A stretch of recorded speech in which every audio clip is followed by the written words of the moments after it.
২৮ বছরের বাস্তব অভিজ্ঞতায় মোহাম্মদ আলিমুজ্জামান ও ভ্যাট পরকীয়ার ইতিবৃত্ত।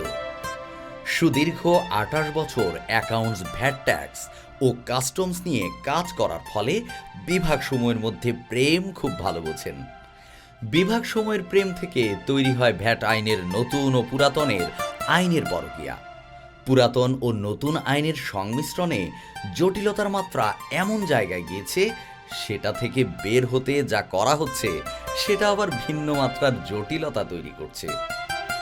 ব্যবসা বান্ধব ভ্যাট আইন বাস্তবায়ন ও প্রেম থেকে দূরে সরাতে সংস্কার কমিটি করা হলো। তাতে প্রেম ভাঙা তো দূরের বিষয়, চিরাচরিত লাইলি মজনুদের আত্মাহুতি দিতে হলো। আত্মাহুতির জ্বালা নিয়ে অন্তর আগুনে জ্বলছে এনবিআর, আর ব্যবসায়ীগণ আগুনের কাঠ হয়ে নিজেদের অবস্থান কোথায় বুঝতে পারছেন না। এমনকি প্রেম না পরকীয়ায় ঝাঁপ দিবেন সেটা বুঝে ওঠার আগেই দাবির মধ্যে পড়ে যাচ্ছেন। আইনের ভাষাকে প্রেমিকের ভাষায় রূপান্তর। ভ্যাট আইনের পরকীয়া আর 10টা আইনের মধ্যে পড়ে না। এটা হলো আইনের দ্বারা তৈরি প্রেমের একটা সিস্টেম। পৃথিবীর বিভিন্ন দেশে ভ্যাট আইন বাস্তবায়নে প্রেম ও পরকীয়ার এমন একটা সংমিশ্রণ করা হয়েছে যাতে প্রেমিক ব্যবসায়ী উৎসাহ ও গুরুত্ব সহ ভ্যাট প্রদান করেন এবং সরকারও ভ্যাট আদায় করতে পারেন। প্রেমের ভাষার মতো ইনপুট ভ্যাট থাকে ব্যবসায়ীর চোখের ভাষার প্রতিটি লেনদেনে। প্রযুক্তি নতুন ও কার্যকর পুরাতন আইনের পরকীয়া।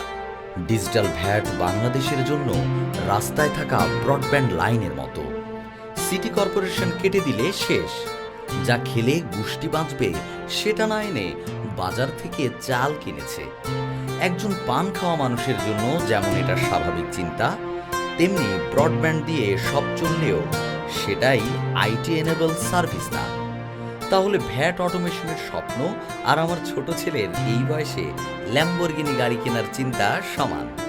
ভ্যাট অটোমেশন করতে কাঠামো তৈরি করে তারপর অটোমেশন, আর আমার ছেলের বড় হয়ে ভালো কিছু করতে পারলে ল্যাম্বরগিনি গাড়ি কেনা দুটোই সাধনা ছাড়া হবে না। আস্থার ভিত্তি ও আমেরিকান। স্বচ্ছ ভ্যাট ব্যবস্থার মূল ভিত্তি হলো আস্থা। সেই আস্থার জায়গা তৈরি করতে বউ নিয়ে আসলাম আমেরিকা থেকে, যাতে বাংলা না বোঝে ও পুরাতন আইনের সাথে পরকীয়া করতে না পারে। আমেরিকান হলেও জামাই বউ থাকে তো বাংলাদেশে। 2012 সালের আইন বাস্তবায়ন হলো 2019 সালে। এর মধ্যে আমেরিকান বউ বাংলা এমন শিক্ষা নিল যে শুরুর দিন থেকে পুরাতন আইনের সাথে পরকীয়ার মাধ্যমে বাস্তবায়ন হলো। বর্তমানে সে নিজেই ভুলে গেছে যে আমেরিকান, এবং তাকে আনা হয়েছে ভ্যাট আইন অটোমেশন করতে।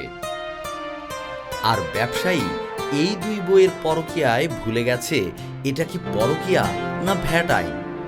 তাই তো সবাই এখন পরকীয়ায় ব্যস্ত